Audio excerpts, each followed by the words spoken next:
जैसे अभी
अस्सलाम वालेकुम। वालेकुम सलाम। जी, इंशाल्लाह ज्वाइन करेंगे। बाकी बच्चे भी आ गए।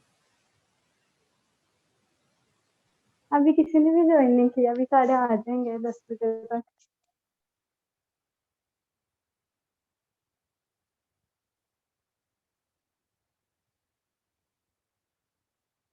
बाकी आप रेडी हैं ना? हाँ जी, रेडी।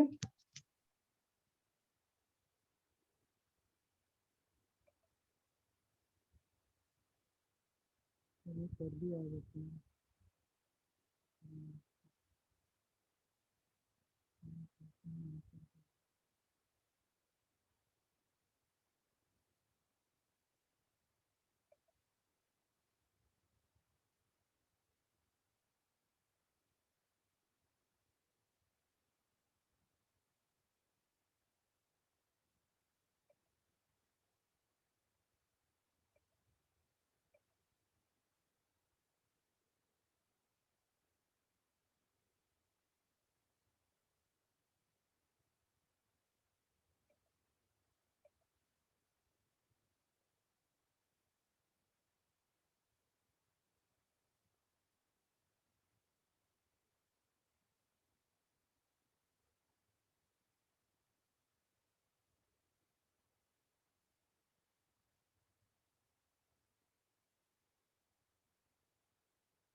जी अलिशबा, बच्चे आप स्टार्ट करें।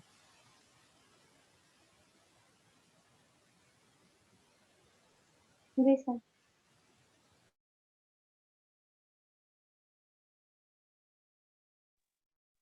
अस्सलाम वालेकुम।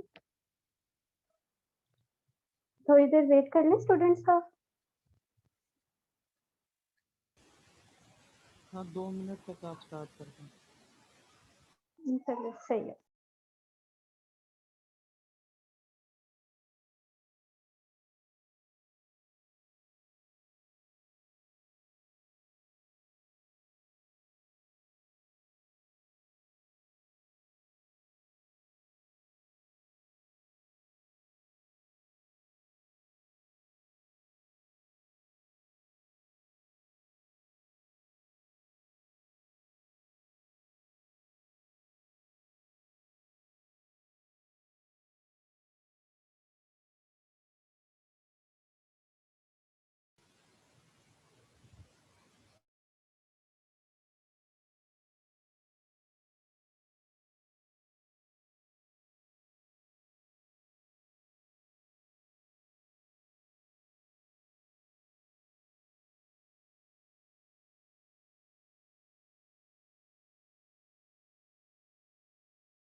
आप स्टार्ट करें बच्चे।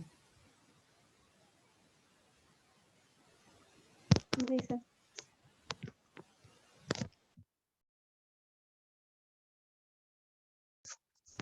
अस्सलाम वालेकुम।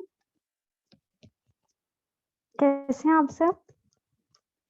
सबसे पहले मैं आपको अपना तारुफ करवा देती हूँ। आई एम अलिशा ज़ेब और मैं खुद आप लोगों की तरह इंटर की स्टूडेंट हूँ। लेना है।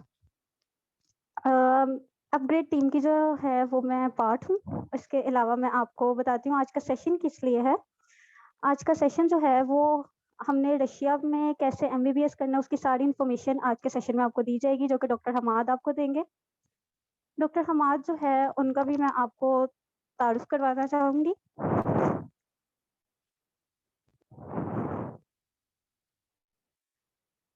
डॉक्टर हमाद जो है वो 3rd ईयर के स्टूडेंट है एमबीबीएस के और इंटरनेशनल स्कूल ऑफ मेडिसिन के कॉलेज से जो है वो ये अपना एमबीबीएस कंप्लीट कर रहे हैं। अब मैं डॉक्टर हमाद को बुलाना चाहूँगी कि वो आएँ और इन्फॉर्मेशन शेयर करें आप लोगों के साथ और हम अपना सेशन स्टार्ट करें।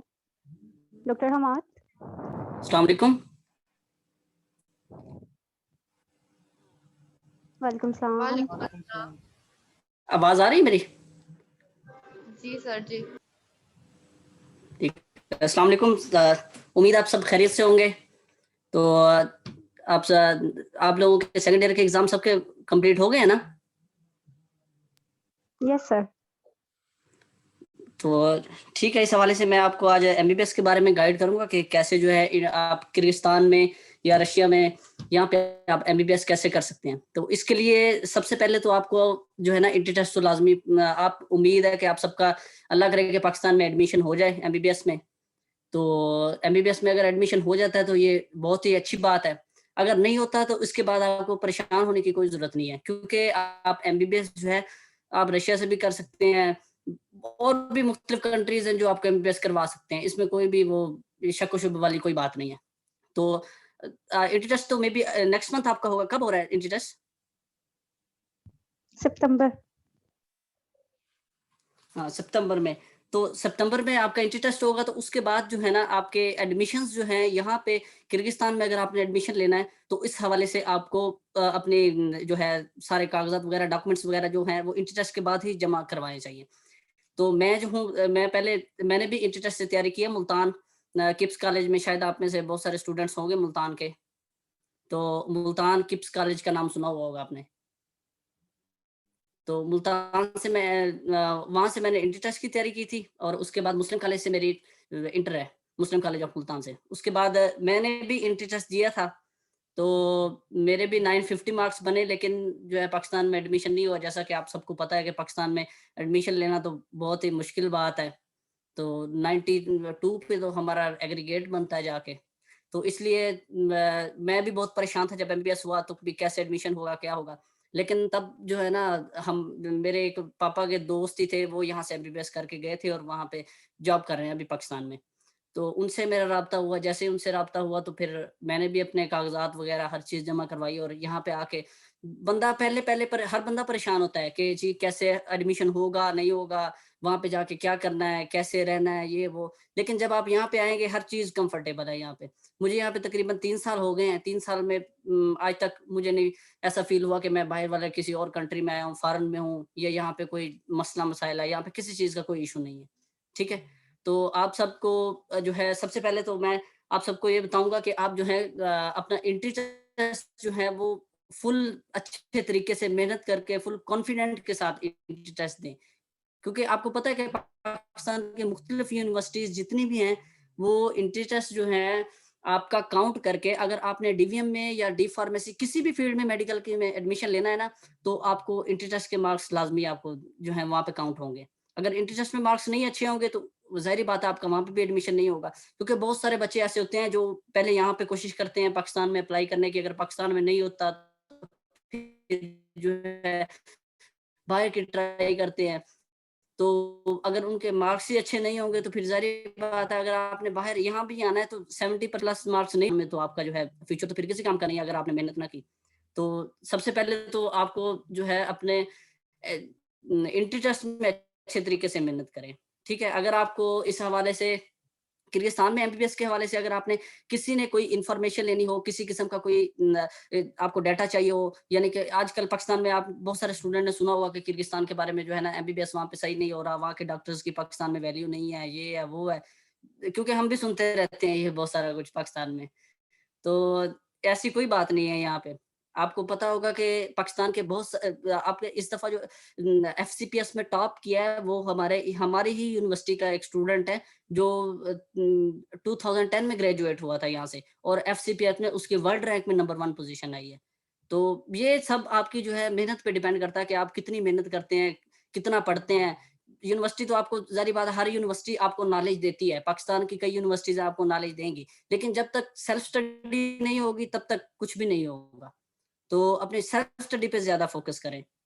तो इसके अलावा अगर आपके कोई क्वेश्चंस वगैरह हैं तो आप क्वेश्चंस वगैरह करें अपने इस हवाले से, बाहर आने के हवाले से या एमबीबीएस के हवाले से, तो मैं उन पे आपको आंसर्स देता हूँ।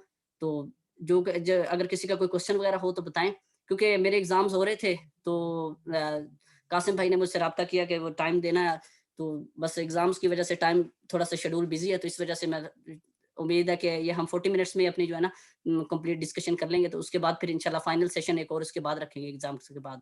तो अभी आपको अगर किसी चीज़ की कोई इन्फॉर्मेशन की ज़रूरत है या कोई क्वेश्चन है आपका तो वो आप कर सकते सर हैं। बच्चों को ना डॉक्यूमेंट की रिक्वायरमेंट है जो, उसके बारे में बताएं कौन कौन से डॉक्यूमेंट रेडी रखें, और थोड़ा सा इन्वायरमेंट का बता दें किर्गिस्तान के कि वहाँ सूटेबल रहे खास तौर पे जी, गर्ल्स के लिए। डॉक्यूमेंट्स के बारे में हाँ जी, एनवायरनमेंट के बारे में तो ये है कि जो जितनी भी ये रशियन स्टेट्स हैं ना, फॉर एग्ज़ाम्पल आप सबने पढ़ी होगी ये काज़ाकिस्तान, किर्गिस्तान, उज़्बेकिस्तान, ताजिकिस्तान, ये सब जो है ना मुस्लिम स्टेट्स हैं। तो जब से ये अलहदा हुई हैं, सबसे ये एक मुस्लिम कंट्री है, यहाँ का माहौल जो है मुस्लिम ही है यहाँ पे, यानी कि किसी किस्म का कोई इश्यू नहीं है।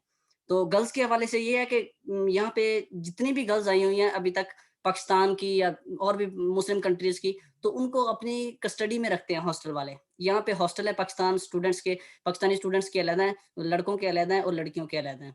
तो उनको सारा दिन जो है अपनी कस्टडी में रखा जाता है, सिर्फ़ क्लासेस के लिए उनको अलाउ होता है बाहर जाना, और अगर उनको किसी चीज़ की ज़रूरत होती है तो वो वहीं पे प्रोवाइड की जाती है। और संडे के दिन पे अगर उन्होंने कोई चीज़ खरीदनी है, बाहर जाना है, तो वो संडे के दिन जो है ना आके खरीद सकते हैं। मीन्स ये कि आप मुस्लिम कंट्री में आ रहे हैं तो कोई इश्यू नहीं है इस तरह का यहाँ पे। तो गर्ल्स के लिहाज से भी ये है कि अक्सर घर के वालिदैन वगैरह परेशान होते हैं कि फ़ॉरेन जा रहे हैं तो बहुत ज़्यादा परेशानी होगी, पता नहीं क्या होगा, क्या नहीं। तो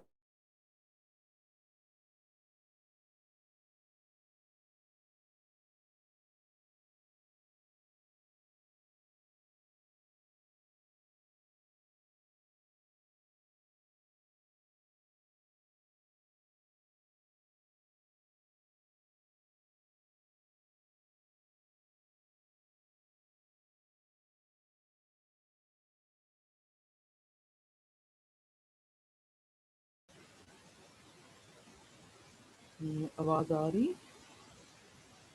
जी सर।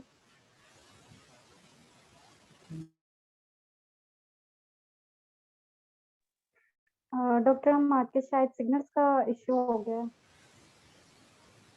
जी, अब आवाज़ आ रही है? जी, आ रही है।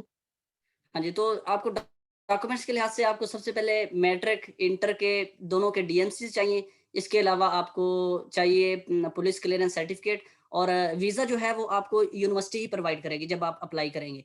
तो अगर आपका एडमिशन हो जाता है, पहले तो बात है कि एडमिशन्स अब बहुत ज़्यादा मुश्किल हो गए। आपको पता होगा पाकिस्तान में जो है ना अब लॉज़ चेंज हो गए। पहले होता था Pakistan medical and dental council, PMDC के नाम से जिसे हम जानते थे। ठीक है? तो आपका पीएमडीसी वगैरह था पहले, तो पीएमडीसी को अब उन्होंने खत्म करके पीएमसी बनाया है, पाकिस्तान मेडिकल काउंसिल। तो पाकिस्तान मेडिकल काउंसिल का ये है कि आपका अगर एंट्री टेस्ट भी हो रहा है वो पाकिस्तान मेडिकल काउंसिल ही लेगी। जिस तरह आपको पता होगा कि आपका एंट्री टेस्ट रीशेड्यूल हुआ है, जिसमें आपके बहुत सारे सब्जेक्ट जो है लॉजिकल रीजनिंग वगैरह, ये पहले बहुत कम होता था इसका वेटेज, अब इन्होंने वेटेज वगैरह बढ़ा दिया है। आपको पता है पाकिस्तान में सीट्स टोटल होती हैं 3600। 3600 में 2 लाख स्टूडेंट्स ने इस दफ़ा जो है ना, हर दफ़ा तकरीबन average students 2 lakh 3 lakh apply करते हैं एंट्री टेस्ट के लिए। तो आप जितने भी हाईएस्ट मार्क्स ले लें, आपको पता है 3600 स्टूडेंट से सिलेक्ट होना है, चाहे आपके मार्क्स ज़्यादा हों या कम हो, तो बाकी जो हैं, अब ये नहीं होता कि स्टूडेंट हर बच्चा जो है कोई अगर एक का एडमिशन नहीं हुआ तो वो पढ़ता नहीं है। लेकिन ये होता है इंसान की किस्मत पे, अगर इंसान का किस्मत साथ दे जाए तो बहुत सारे स्टूडेंट ऐसे हैं जो अपना टाइम से उनका एडमिशन हो जाता है। और बहुत सारे स्टूडेंट्स मैंने ऐसे भी देखे हैं जो मुस्लिम कॉलेज में मेरे साथ ही पढ़ते थे, ठीक है? तो उनका एडमिशन पाकिस्तान में मेरा तो एडमिशन नहीं हुआ, मैंने अपना साल वगैरह 6 मंथ वेस्ट हुए हैं मेरे तकरीबन, तो मैं आ गया था यहाँ पे। उसके बाद मैं जब उनसे मिला हूँ तो अभी भी वो अपने 3-3 साल वेस्ट करके अब मेरे जूनियर्स हैं यहाँ पे, तकरीबन उनका फर्स्ट सेमेस्टर चल रहा है, किसी का सेकंड सेम चल रहा है, किसी का थर्ड सेम चल रहा है। तो इस वजह से जो है ना, अपने टाइम की कदर करें पाकिस्तान में ज़्यादा से ज़्यादा। क्योंकि आपको पता है जब टाइम ज़ाया हो जाए तो फिर उसके बाद वैसे भी आपको पता है कि गवर्नमेंट जॉब्स के लिए ज़्यादा से ज़्यादा आप 30 ईयर तक जो है ना अप्लाई कर सकते हैं। अगर आप एमबीबीएस ही स्टार्ट करेंगे आप 22-23 में, तो 27 में जाके आपका एमबीबीएस होगा। एमबीबीएस के बाद आपने पीएमसी देना है, एनएलई क्लियर करना है, एफसीपीएस पार्ट 1 करेंगे, तो फिर जो है ना एज का बहुत इशू होता है। तो जैसे ही आपका एंट्री टेस्ट हो जाए तो पाकिस्तान में अल्लाह करे कि आपका सबका एडमिशन हो जाए। लेकिन अगर नहीं होता तो आपने परेशान नहीं होना, आप कासिम भाई से राब्ता कर सकते हैं।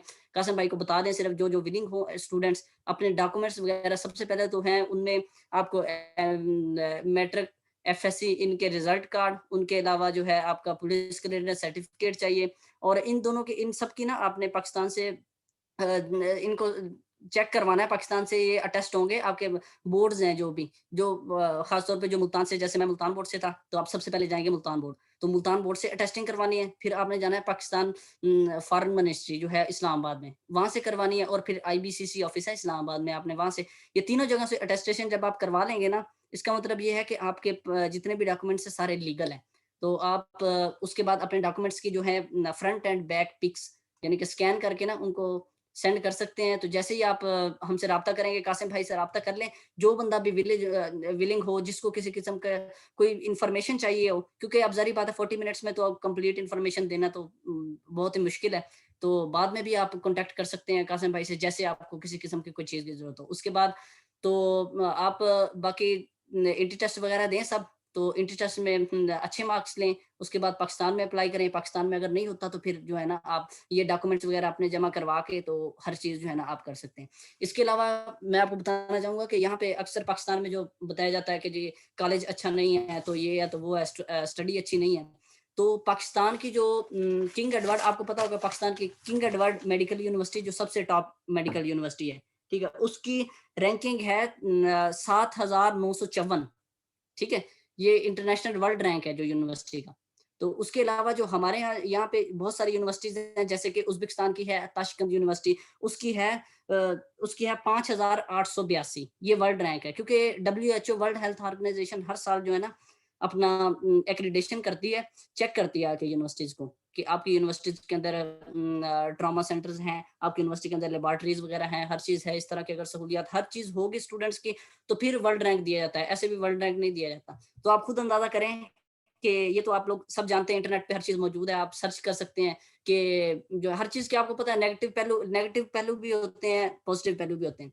लेकिन आप अगर यहाँ पे आ जाएँगे, एमबीबीएस कर लेंगे, तो इसके अलावा इससे अच्छा और कुछ नहीं हो सकता मेरे ख्याल में, अगर आपका पाकिस्तान में एडमिशन नहीं होता। तो इसके अलावा आप देखें, अगर वर्ल्ड रैंक में एक यूनिवर्सिटी हमसे 1000 दर्जे पीछे है और पाकिस्तान की वो नंबर 1 यूनिवर्सिटी है, तो आप देख लें फिर पाकिस्तान की यूनिवर्सिटी में कितने फैसिलिटीज़ होंगी और यहाँ की यूनिवर्सिटीज़ में। ये तो आप खुद जब देखेंगे, सर्च करेंगे हर चीज़, तो आपको इससे पता चल जाएगा।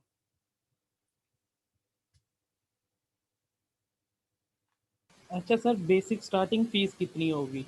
और टोटल फ़ीस कितनी होगी? फ़ीस का बहुत से बच्चों को इश्यू होता है और स्कॉलरशिप का हाँ, स्टार्टिंग फीस आपकी होगी कि जो है ना ये हर यूनिवर्सिटी, यहाँ पे बहुत सारी यूनिवर्सिटीज़ हैं, तो हर यूनिवर्सिटी की अपनी होती है। लेकिन एवरेज जो फीस है ना, ये यहाँ पे तकरीबन हम डॉलर्स में फीस देते हैं, क्योंकि इंटरनेशनल करेंसी जो है वो डॉलर है।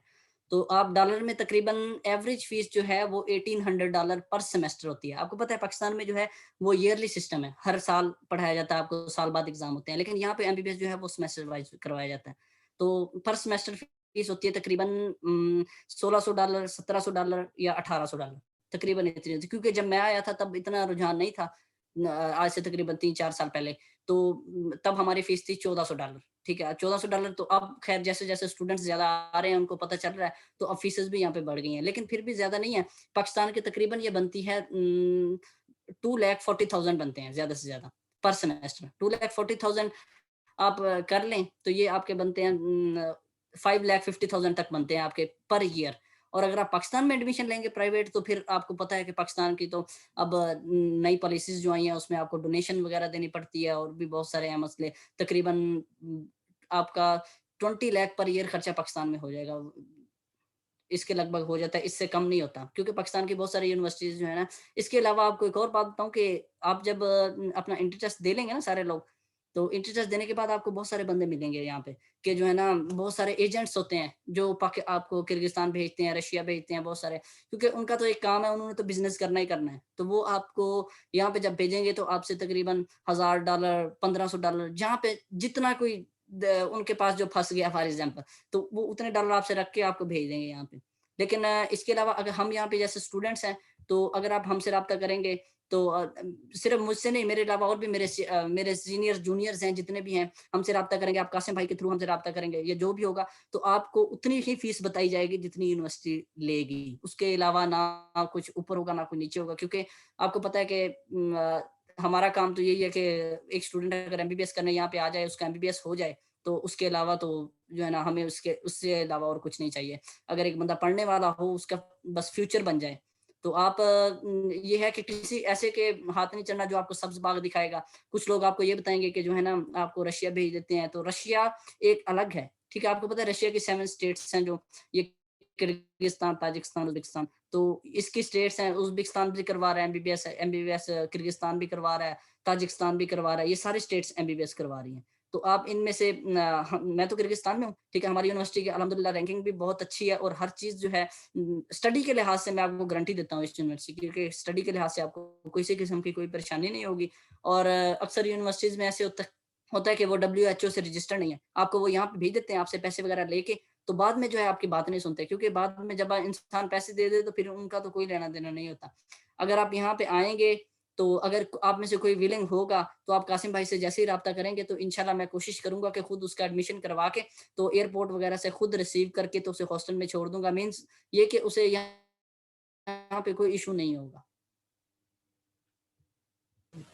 तो सर वो एप्लीकेशन फ़ीस बता दें इनको, एप्लीकेशन का फ़ीस, उसमें वीज़ा फ़ीस भी जी, इंक्लूड होगी? एप्लीकेशन फ़ीस ये है कि आप जी, इसमें वीज़ा फ़ीस हर चीज़ इंक्लूड होती है, ये होती है $300। $300 पाकिस्तान में तकरीबन ₹50,000 बनते हैं। तो इसका इश्यू ये है कि पहले नहीं होती थी ये फ़ीस। पहले जब हम आए हैं, तो तब ये होता था वीज़ा आपका जो है ना एप्लीकेशन फ़ी फ्री हो जाती थी। लेकिन बहुत सारे बच्चे जो है ना, वो करके अप्लाई करके एप्लीकेशन, जब उनका वीज़ा वगैरह निकल आता था, तो वो आते ही नहीं थे यहाँ पे। तो आपको पता है यहाँ से हर यूनिवर्सिटीज़ की एक जो सीट होती है, वो गवर्नमेंट से आपको मंज़ूर शुदा होती है। गवर्नमेंट उसको देती है कि ये सीट जो है आपने स्पेशल एक बच्चे के लिए है, क्योंकि सीट लिमिटेड है। आपको पता है 120 सीट्स मिलती हैं पर सेमेस्टर हर यूनिवर्सिटी को यहाँ पे, इससे ज़्यादा सीट नहीं मिलती। लेकिन लोग ज़्यादा एडमिशन्स अगर आपके ज़्यादा हो जाएँगे, कोई यूनिवर्सिटी ऐसी है जो ज़्यादा एडमिशन करवा लेती है। अगर वो ज़्यादा एडमिशन करवाएगी, तो आपको पता है कि फिर वो सेमेस्टर आपको बैक करेंगे यहाँ पे। जैसे इस सेमेस्टर पे, क्योंकि उन्होंने डिग्रीज़ की लेवल पूरा करना है। हर साल डिग्रीज़ जो हैं वो 120, 130, 150, इससे ज़्यादा नहीं वो दे सकते। अगर वो इससे ज़्यादा नहीं देंगे, अगर बच्चे ज़्यादा होंगे, तो फिर वो आपको टाइम पे अगर आपका एडमिशन हो जाएगा, ग्रुप टाइम से बन जाएँगे। यहाँ पे ग्रुप सिस्टम होता है कि आपके ग्रुप्स में स्टडी होती है। फॉर एग्ज़ाम्पल 12 होते हैं स्टूडेंट्स एक ग्रुप में, जिनमें तकरीबन गर्ल्स और बॉयज़ जो है ना वो अलग-अलग होते हैं। 12 स्टूडेंट्स एक ग्रुप में होते हैं, और आपकी क्लास जो है वो लेक्चर्स जो हैं वो आपके कंबाइन होते हैं, और क्लासेस जो हैं वो आपके ग्रुप्स की सूरत में होते हैं। फॉर एग्ज़ाम्पल आपने अगर लैब में क्लास लेनी है, तो सिर्फ़ आप 12 स्टूडेंट्स जाएँगे, और आपके साथ एक टीचर होगा, तो वो आपको हर चीज़ वहाँ पे समझा देगा। तो इसके अलावा ₹50,000 अब इन्होंने मुकर्रर की है, ताकि ₹50,000 में आप जब यहाँ पे आएँगे, तो आपको वीज़ा भी दे दिया जाएगा, हर चीज़ दे दी जाएगी ₹50,000 में, हर चीज़। तो आपने सिर्फ़ टिकट करवा के यहाँ पे आना, और बाकी फ़ीस अगर आप हमारे थ्रू आएँगे, यानी कि कासिम भाई के थ्रू या किसी स्टूडेंट के थ्रू आएँगे यहाँ पे, तो आपको बाकी पैसे जो है ना अब यहीं पे आके खुद देने पड़ेंगे। लेकिन अगर आप किसी एजेंट के थ्रू जाएँगे, यानी कि कोई आपको जो है पैसे वगैरह किसी के हाथ से चढ़ जाते हैं, कि जो आपको ज़्यादा पैसे लगा दे, बस नहीं करती वो बातें, ठीक है। लेकिन जब स्टूडेंट नया-नया होता है, उसको शौक होता है कि यार मैंने बाहर जाना है, तो स्टडी करनी है, तो वो जो है ना उनके हत्थे चढ़ जाता है। तो आप जैसे ही 50,000 में आपका वीज़ा वगैरह हर चीज़ निकल आएगी, एप्लीकेशन फॉर्म, जैसे ही आप अपना इसके लिए एक और चीज़, पासपोर्ट बनाना लाज़मी है। जितना जल्द आप अपना पासपोर्ट बनवा के रख लेंगे ना, ताकि जब भी एडमिशन वगैरह करवाना हो, तो क्योंकि पासपोर्ट बनाने में तकरीबन आपके 10 टू 15 डेज़ लग जाते हैं। तो वो बनवा के उसके अपने कॉपीज वगैरह सेंड करनी है, तो आपका वीज़ा जो है वो आपके पासपोर्ट पे इशू होगा। तो आप टिकट करवा के यहाँ पे आ सकते हैं, और बाकी फीस जो है आपने अपने हाथों से आके यूनिवर्सिटीज़ में जो है ना खुद देनी है आके। तो 300 आपको जो है वो पहले पे करना पड़ेगा, वो भी हमें नहीं पे करना पड़ेगा, वो आपको यूनिवर्सिटी में ही पे करना पड़ेगा। डायरेक्ट हम आपको अकाउंट देंगे, आपने उसमें पे करना है और अपना नाम वगैरह बता देना है। तो उसके जैसे-जैसे एडमिशन लेटर्स निकलते रहेंगे, फिर आपका एडमिशन लेटर जैसे ही निकलेगा, फिर आपको उसके बाद इन्विटेशन लेटर निकलता है। इन्विटेशन लेटर पे ना आपको फिर बुला लिया जाता है, यहाँ पे आपने क्लासेस आके अटेंड करनी होती हैं। जी बच्चों, अब किसी का कोई क्वेश्चन है तो पूछ लो। अगर किसी का कोई क्वेश्चन है इसके अलावा, तो वो अपना क्वेश्चन बता सकता है किसी किस्म का, क्योंकि बहुत सारे स्टूडेंट्स यहाँ पे, किसी के शायद मे भी बहुत सारे स्टूडेंट्स के रिलेटिव्स कोई शायद आया हो यहाँ पे, या किसी ने एमबीबीएस किया हो यहाँ पे, तो आप इस हवाले से किसी ने आपको कोई चीज़ बताई हो, तो आप कोई भी क्वेश्चन है, आपको क्वेरी है, तो अभी पूछ सकते हैं आप।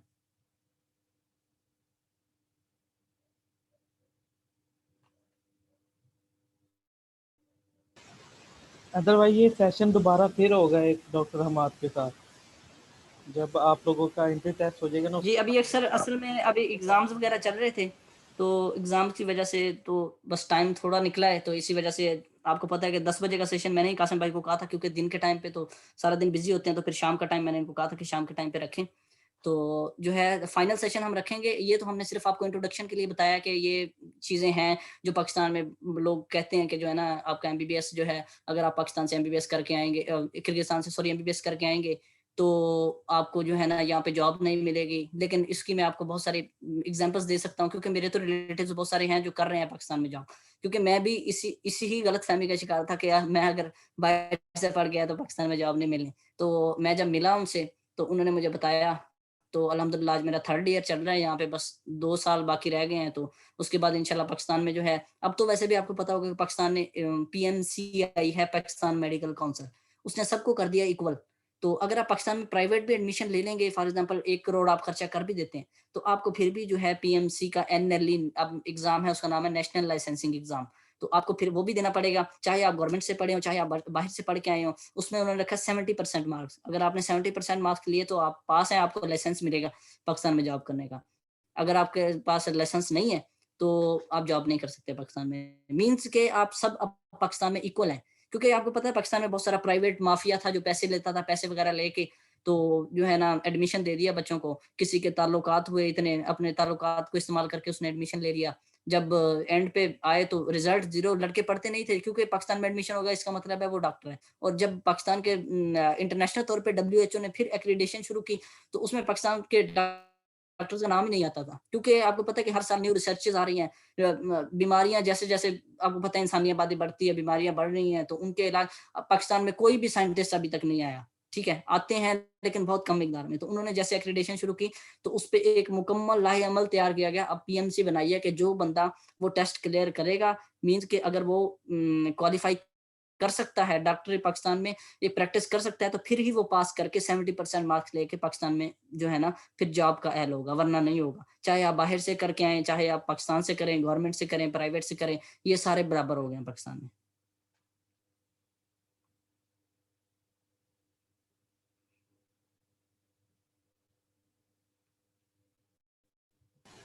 जी बच्चों, किसी का कोई क्वेश्चन है तो पूछ लें सर से।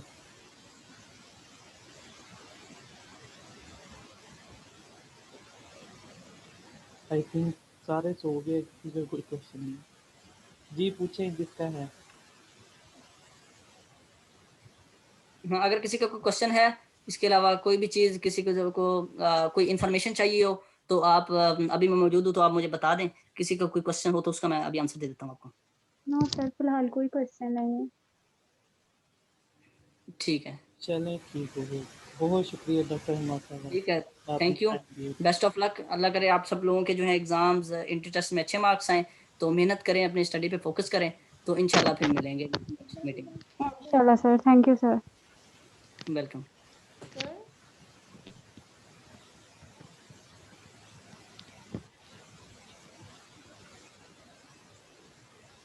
सर हम वहाँ पे साथ जॉब भी कर सकते हैं कि नहीं?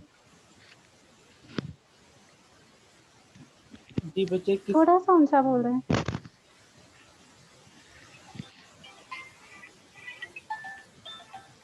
जो भी पूछ रहा है थोड़ा सा ऊंचा बोल रहा है, आपकी आवाज बहुत हल्की आ रही है।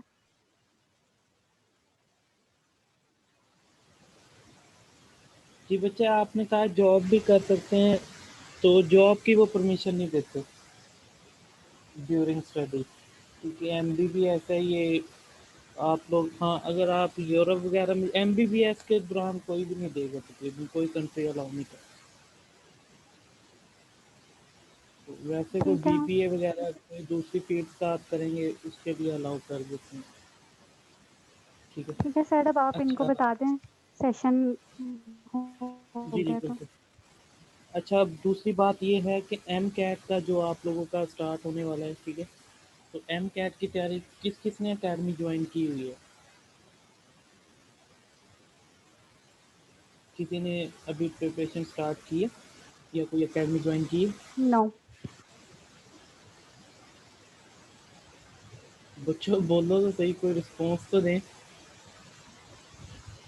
नहीं सर, नहीं की जॉइन, सर अभी कंफ्यूज ही हो रहे हैं अपडेट कि ही है। अब क्या करें अभी तक। किस चीज़ के लिए कंफ्यूज है? कंफ्यूज किस चीज़ के लिए आप लोग? सर अकेडमीज के लिए, अकेडमी से करें, फिजिकल होके करें या ऑनलाइन से करें? कि सर नहीं, फिजिकली हम लोग अटेंड करें क्लासेस या अब ऑनलाइन अब देखें? अब सुन लें, अब सुन लें। फर्स्ट ऑफ ऑल तो आप लोगों को पता है, आप लोगों के पास सिर्फ एक मंथ है, ठीक है, एक मंथ है। और दूसरे नंबर पे अगर आप फिजिकली अकेडमीज को ज्वाइन कर रहे हैं इस वक्त, वो उन्होंने मुंह फाड़ के पैसा मांग रहे हैं। एक मैक्सिमम 40 दिन है, कम से कम आप लोगों के पास एक मंथ है। एक मंथ में वो आप लोगों से कितना मांग रहे हैं? मिनिमम मिनिमम 20,000 है, वो भी कोई अकेडमी ऐसी हो। अदरवाइज जिसने नम्स का भी तैयारी करनी है वो 50,000 40,000 से नीचे कोई नहीं ले रहा। ठीक है, ऐसे ही है ना? अच्छा, अब यस दूसरे, सर। हाँ, दूसरे नंबर पे ये एक मंथ का आप इतना क्यों दें? अगर आप लोग एक मंथ का इतना पे कर रहे हैं ना, तो ये बेवकूफ़ी है। ठीक है। अब तैयारी कैसे? आप लोगों ने अभी फ्रेशर, अभी रिसेंटली आप लोगों ने पेपर दिए हैं, ठीक है, अब पेपर दिए हैं और बहुत से बच्चे अफोर्ड ही नहीं कर सकते, घर से अभी 40-50 हज़ार मांगे, फिर उसके बाद पीएमसी का अप्लाई किया हुआ है, फिर नम्स का भी 3,000 अप्लाई, और इसके बाद आप लोगों में से कितने बच्चों ने स्मार्ट कार्ड के लिए अप्लाई कर दिया है जो 18 साल से कम है एज के हैं? कितने लोगों ने स्मार्ट कार्ड के लिए अप्लाई कर दिया? सर आईडी कार्ड बनवाया है, 18 के हो गया। चले, जो 18 के हैं वो तो आईडी कार्ड बनवा लेना, जो नीचे हैं जिनका अभी बे फॉर्म है, तो वो अगर अभी सोए हुए हैं ना, तो वो जल्दी से जल्दी स्मार्ट कार्ड बनवा लें, ठीक है, क्योंकि स्मार्ट कार्ड जो आता है वो जो सिंपल आपको मिलेगा, ठीक है, वो एक मंथ के अंदर मिलेगा, 750 उसकी फीस है। अगर आप 15 दिन के अंदर लेते हैं अर्जेंट के लिए, तो वो फिर आपको मिलेगा 1500 उसकी फीस है, वो 15 दिन के अंदर। अगर आप बहुत अर्जेंट के लिए लेते हैं तो वो 2500 का बनेगा, ठीक है, तो उसका मतलब 7 दिन के अंदर मिल जाएगा। तो बेहतर है कि आप लोग क्यों पहले ही इतना पैसे लगा चुके हैं, तो इसलिए अभी से अप्लाई कर लें, क्योंकि उसके बगैर जिसने स्मार्ट कार्ड ना बनवाया उसको अलाउ नहीं होगा बैक में, ये क्लियर कर लें, ठीक है। अच्छा, दूसरे नंबर पे ये है कि आप लोगों को मैं बता रहा था कि अब कैसे तैयारी करनी है। तैयारी देखिए, एक मंथ में इतनी ज़्यादा फीसिस तो नहीं आप दे सकते। अब तैयारी का आप लोगों ने अभी एफएससी रिसेंटली की है, ठीक है, तो आप लोगों ने हर चीज़ को डिटेल से पढ़ा है, तो इस चीज़ में आप लोगों को अभी सारी चीज़ें माइंड में ताज़ा ताज़ा है, याद है, ठीक है। अब जो अ, दूसरे तरीके पे ये है कि इतनी ज़्यादा फीसिस तो आप लोग अफोर्ड कर नहीं सकते, ठीक है। जो लोग अफोर्ड कर सकते हैं वो बेशक रख लें, लेकिन उसका नुकसान ये भी देखें कि वो एक दिन में 2-2 3-3 चैप्टर कवर करवाएंगे, सही है। उसके बाद 2-2 3-3 चैप्टर, 6 से 7 घंटे जब आप लोग बैठेंगे तो आपका दिमाग वैसे सुन्न हो जाएगा, नहीं समझ आएगा। और फिर दूसरे नंबर पे उतना कोई डिस्कशन का टाइम नहीं होगा, उन्होंने बस वो चैप्टर करवाने हैं, वो टॉपिक करवा के आगे जाना है, आपको समझ आई नहीं है इससे उनको कोई गर्द नहीं है, ठीक है, क्योंकि उन्होंने कोशिश करनी है 2 सेशन ले आए। अभी जुलाई में है, फिर उन्होंने कहना है कि अगस्त के कोई मिड में जाके भी कोई शायद स्टार्ट कर सकते हैं, फिर टेस्ट सेशन के अलग से उन्होंने पैसे, तो ये उनका सीज़न है, ठीक है, उन्होंने अपने सीज़न के मुताबिक इसको पूरा करना है। अच्छा, अब तैयारी कैसे करनी? देखिए, तैयारी का बेहतर तरीका है जो हमने किया हुआ है स्टार्ट, ठीक है, जो हम अभी स्टार्ट करने लगे हैं, कल से इंशाल्लाह वो स्टार्ट हो जाएगा, जो फिजिक्स वगैरह के, उसमें हमने क्या करना है, हमने ये तरीका बनाया है कि देखिए टॉपिक आपको ना टीचर बता देगा, ठीक है, टीचर आपको टॉपिक बता देगा, आपने वो खुद पढ़ना है, क्योंकि इस दफ़ा पीएमसी और नम्स ने ये क्लियर किया हुआ है, आप उनके एडवर्टाइजमेंट तो आप लोग एटलीस्ट पढ़े ना उनके, किसी की बातों में ना जाए, खुद एडवर्टाइजमेंट पढ़े। उन्होंने एडवर्टाइजमेंट में मेंशन किया हुआ है नम्स ने कि ये वाला हमारा पैटर्न होगा, ठीक है, ये वाला कोर्स का पैटर्न है, लेकिन इसको नहीं आपने फॉलो करना, आपने ब्रॉड पढ़ना है, एक्स्ट्रा पढ़ना है, बुक्स पे नहीं रहना। एक तो ये बात कर ले, जितने भी नोट्स हैं ना वो नोट्स सब फ्रॉड है, स्कैम है, किसी का कोई नोट्स नहीं इस दफ़ा चलने वाला। एक ही नोट्स है, वो टेक्स्ट बुक है, टेक्स्ट बुक है, और उसके जो टॉपिक है वो टेक्स्ट बुक में पढ़े। जो समझ नहीं आती आपके पास यूट्यूब है, गूगल है, ये इसके अलावा हमारे टीचर्स आप लोगों के लिए अवेलेबल, आप उनसे जब मर्जी फ्री बिल्कुल पूछें, ठीक है। अच्छा, उसके बाद दूसरे नंबर पे ये है कि आप लोगों का हमने क्या क्राइटेरिया बनाया है कि आप लोगों को टॉपिक बता देंगे जिस तरह फिजिक्स के टीचर और केमिस्ट्री के टीचर ने बता दिया। अच्छा, ये मीटिंग एंड हो जाएगी 1 मिनट बाद, इसको आप लोगों ने ना ज्वाइन कर लेना है दोबारा इसी लिंक के थ्रू, ठीक है। तो आप लोगों ने क्या करना है कि उसको जो होगा वो टीचर टॉपिक को आप लोगों को बता देगा, आप लोगों ने टॉपिक खुद पढ़ना है। नेट होगा सारा दिन, आप ये तहिया कर ले अकेडमीज को जहाँ हज़ारों रुपए देने हैं, उन्होंने आपको बस पढ़ा देना, आप तब भी खुद नहीं पढ़ सके। एक दिन में 2-2 3-3 चैप्टर कैसे कवर कर लोगे आप लोग? ठीक है, दिमाग है, कोई कुआं तो नहीं ना जिसमें इतना कुछ आ जाएगा। तो आप लोगों ने ना इस तरह कवर कर लेना है। अच्छा, जब आप टॉपिक पढ़ेंगे तो शाम को वो फिर ना टीचर आप जो आप लोगों ने टाइम बताया होगा उसी टाइम पे टीचर आप लोगों को ना वो एमसीक्यूज भेजेगा उसी टॉपिक से रिलेटेड, ठीक है। उसी टॉपिक से रिलेटेड वो एमसीक्यूज बना के आप लोगों को भेजेगा। अब आप लोगों ने जब वो एमसीक्यूज आप लोगों को मिल जाएगा, आप लोगों ने उसको सोल्व करना है, ठीक है। उस पर टाइम लगा होगा, ऑटोमेटिकली वो